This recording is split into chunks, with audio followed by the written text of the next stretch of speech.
America 3 days after dropping out of the race for the White House. My record as president, my leadership in the world, all merited a second term. But nothing can come in the way of saving our democracy. I decided the best way forward is to pass the torch to a new generation. Really? Was it his decision? Joining us now on the phone, the 45th President of the United States, who wants to be the 47th, the GOP presidential nominee, President Trump. Mr. President, welcome back. We used to do this before you were running for office. Now we're back doing it with the stakes much higher than who's going to win The Apprentice. But let's talk about that speech last night. Do you think we learned why Joe Biden decided not to run against you? Well, I think it was a coup. They didn't want him running. He was way down in the polls, and they thought he was going to lose. They went to him and they said, "You can't win the race," which I think is true, unless I did something very foolish, which I wasn't going to do. And I think he was so far down, and they said, "You're not going to win, and you're not in great shape, and you did poorly in the debate." I think the debate started everything. That really started the fall. If you didn't have the debate, and remember, they challenged me. I didn't challenge them. They said, "Let's have a debate." They gave me everything I didn't want, from Jake Tapper to everybody else in CNN, and I said, "I'll take it," because I was surprised that he was willing to debate. So we debated. It didn't turn out well, but it really began from the debate, and the ratings, his approval numbers went very bad, and I was beating him by a lot, and all of a sudden you could see what was happening. They were trying to do a coup. And, I have it from very good information. I know a lot of people on the other side, too, that they went and they forced him out, between Pelosi and Obama and some others that you see on television. It was interesting. I'd watch them on television, and they act so nice. "Oh, yes, we love Joe. We love Joe." Behind the scenes, I know for a fact they were brutal. So, Mr. President, pushed him out. Should he have taken yesterday, doing that over office address, to resign? Because there's clearly something up right now.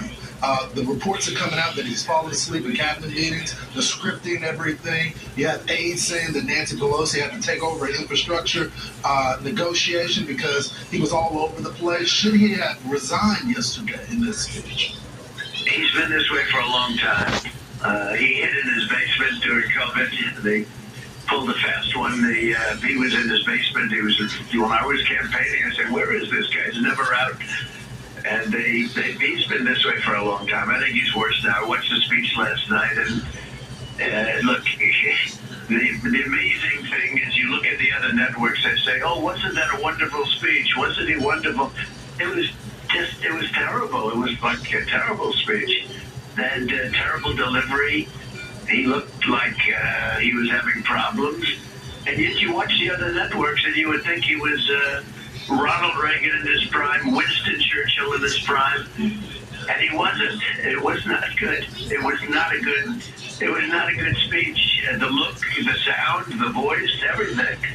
And it's so phony what's going on. I mean, the press is so fake. Anybody can see it was a problem. Now he's a problem to man. Should he stay? I guess that's up to him, and it's up to the people. And I don't think they should use the 25th Amendment.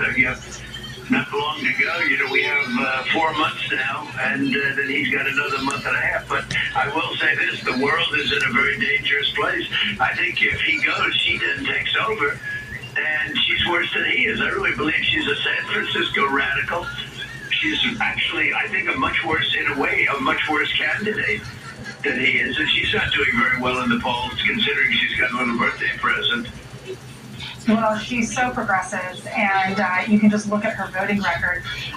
Nonpartisan Government Track says she's the most liberal U.S. senator, and she's more liberal than Bernie Sanders when you look at her record. And last night, I don't know if you watched Sean's show, but in his A-block, his monologue, he went through all of her radical proposals, and then he would say, listen to it in her own words, and then he'd play a soundbite of what she wanted to do, and her saying that she wanted to do this. She's against fracking. She likes the open border. She's not going to criminalize people who walk across the border. On and on and on.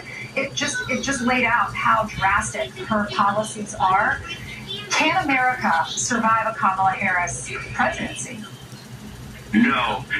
And she also wants to defund the police, and she really wants to do it more than any other person. she's the most radical person probably that we've had in office, let alone the office of the presidency. She was a horrible campaigner when she ran. You know, she ran against Biden. And I thought he was terrible, but she was terrible. She was horrible. And she was the meanest person up there. You know, she was meaner to him than anybody else. She accused him of being a racist with the buses, if you remember. She was the meanest person, but not a very good debater, but nasty, just nasty to him. And then when he chose her, I said, how do you do that? A person treats you so badly. He was treated so badly during the debates. And he wasn't all there even during those debates. I mean, that was a long time ago. He still wasn't there. You know, if you know him, he wasn't there 25 years ago. He was not exactly the brightest bulb in the ceiling. And this is what we got. And look at our country now with 20 million. Because I saw you talking before to Rachel's mom. And it was very sad. I know them. And what happened to Rachel was so horrible. And what happened to so many families and so many people in families with all of the criminals pouring into our country. And remember this. Every single country all over the world, unless they're stupid, is releasing their prisoners and their gang members and their bad people into our country. Venezuela, which has a tremendous problem with crime in Caracas and other places, Venezuela is releasing thousands of people, criminals, gang members, drug dealers, the worst. They're releasing them into the United States. Venezuelan crime is down 72%. Their prison population is becoming much smaller. I'm surprised they haven't just moved all of them. They will. They'll soon have no prisoners. All of the prisoners are being moved into the United States. And that's true with many other countries. It's true with countries all over. The Congo in Africa is releasing their prisoners into the United States. And we are so stupid that we take them. And nothing good is going to happen. And we have terrorists coming in at a level that we've never seen, mostly from the Middle East. Terrorists are coming into our country at a level that we've never seen before. And this is so bad for our country. There is nothing good about it. This is so bad for our country. And there we were looking at some of the video from the new caravan that is heading our way.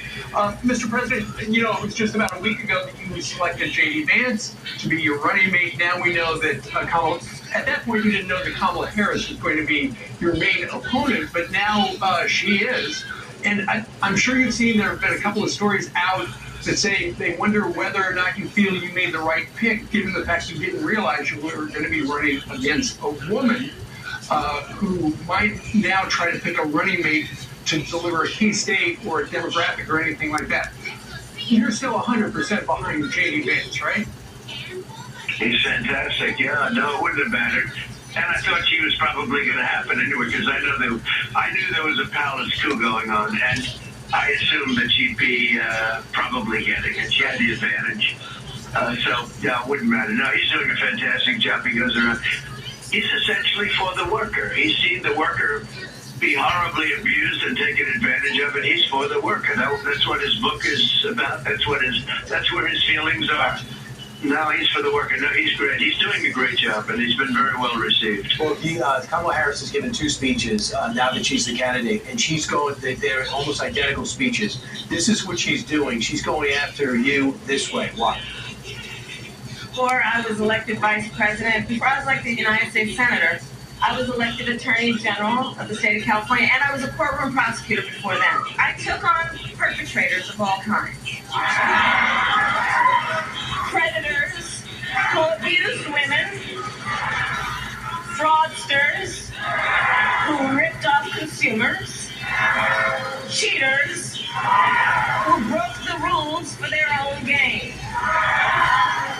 So hear me when I say, I know Donald Trump's type, and in this campaign, I promise you, I will proudly put my record against his any day of the week.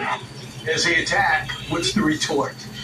Well, I think it's disgusting, and I get a kick out of one thing. They say, sir, be nice. You just got hit with a bullet.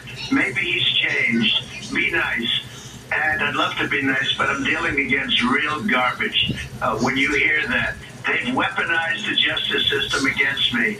They've indicted me 4 times. They pushed other lawsuits onto me. It's never happened in this country. This is like a third world country, what they've done, a banana republic. Every single court case that I have is pushed on by them. They've taken the Justice Department, used local DAs, and used local attorney generals. Every single case I have, and I just won the big one in Florida, that Biden didn't win. What happened to Biden is they called him incompetent. He can run for president, but he's incompetent to represent himself in court. But just so you know, they push all these cases on me. They're the ones that started. And then they say, I'm a prosecutor. He's a criminal. They're the ones. Every case is started by them.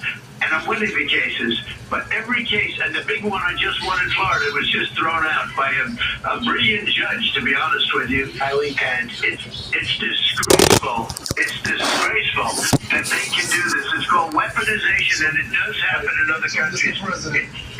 But does it get under your It's skin? never happened in this country before. Does that get under your skin when those comments are made? Because that's what they're meant to do. It's not a question of getting under your skin. You fight back. I fought back, I think, very valiantly. But they weaponized the United States Justice Department against Donald Trump for purposes of hurting their political opponent. And so far, and I think long term, it's had a positive effect. My poll numbers are high. They're higher than they've ever been. People don't like what they're doing. They weaponize it to go after a political opponent. Now, and she was very much in charge, and she was a prosecutor, but she was a failed prosecutor. She put a lot of people in jail that should have never been there. She put people in jail that were political enemies. She's bad news. She's a radical, left, not very smart person. She failed her bar exam. She couldn't even pass her bar exam. It was brutal on her. She couldn't pass it. She thought she'd never be able to pass it. This is what we have as our next president. So speaking of radical, Mr. President, we've been watching these protests, and while the Prime Minister of Israel was giving a great speech yesterday, you had protesters burning the American flag. They were screaming Allah Akbar. They had the Palestinian flag. They took the American flag down. They were writing Hamas off the bell outside of Union Station. What does a Donald Trump do if he takes office to these people on the street? Rarely have we seen anything like this, and I think you should get a 1-year jail sentence if you do anything to desecrate the American flag. Now, people will say, oh, it's unconstitutional. Those are stupid people. Those are stupid people that say that. We have to work in Congress to get a 1-year jail sentence where they're allowed to stomp on the flag and put lighter fluid on the flag and set it afire. And when you're allowed to do that, you get a 1-year jail sentence and you'll never see it again. And all over the world, Putin and President Xi of China, all over the world, they're watching this. Kim Jong-un, he looks at us like we're a bunch of babies. They see that wouldn't happen in their countries. It's impossible for that to happen in their country. When we look so bad to the world, that was a disgraceful display yesterday. The Prime Minister had a beautiful speech. It was wonderful, and he introduced some of the hostages that we've all been praying for. They were standing up. He introduced us to some of the IDF soldiers who had lost limbs and talked about how radical Iran is and what's happening in Gaza. I know you're meeting with him tomorrow after Kamala Harris snubbed him and didn't go to the speech. What is your plan if you become president to end the war in Gaza? Well, first of all, it was very nice to me yesterday. He mentioned me in the speech very nicely, and I appreciated that. He's coming to see me. I want him to finish up and get it done quickly. You got to get it done quickly because they are getting decimated with this publicity.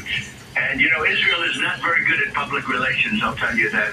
Israel, for whatever reason, you have Jewish people out there wearing yarmulkes, and they're, you know, pro-Palestine. You've never seen anything. People have never seen anything like this. Israel has to handle their public relations. Their public relations are not good, and they've got to get this done fast because the world is not taking lightly to it. It's really incredible. You know, October 7th would have never happened if I was president. There was no chance. Iran was broke. They had no money for Hamas or Hezbollah. It just wouldn't have happened. Zero chance. By the way, Ukraine, the attack by Russia It would have never happened to Mr. President, they're slow walking weapons to Israel now, and they're deciding what weapons Israel should be using. Would you change that policy? I'd make sure that it gets over with fast. You have to end this fast. It can't continue to go on like this. It's too long. It's too much. You got to get your hostages back. I think they're going to have a lot of bad news with the hostages. So I think some of those hostages, many of them maybe are dead. I believe they're dead. I watched them as they took the hostages in disbelief. Again, it would have never happened if I was president. I watched them as they took the hostages. The level of violence and viciousness, the way they pulled that young girl into a car by her hair and threw her like a sack of potatoes. And I don't believe that they're really capable of taking care of all these hostages. And I think you're going to find that one of the reasons that Hamas is not really negotiating very nicely. I think they're saying, wow, they want the hostages back, and we've killed the hostages. I think a lot of the hostages are dead. Right. Mr. President, we all watched your rally last night indoors. Of course, the Secret Service suggested you have indoor rallies given what happened to you less than 2 weeks ago. Earlier this week, we heard from the Secret Service director. She was asked about your really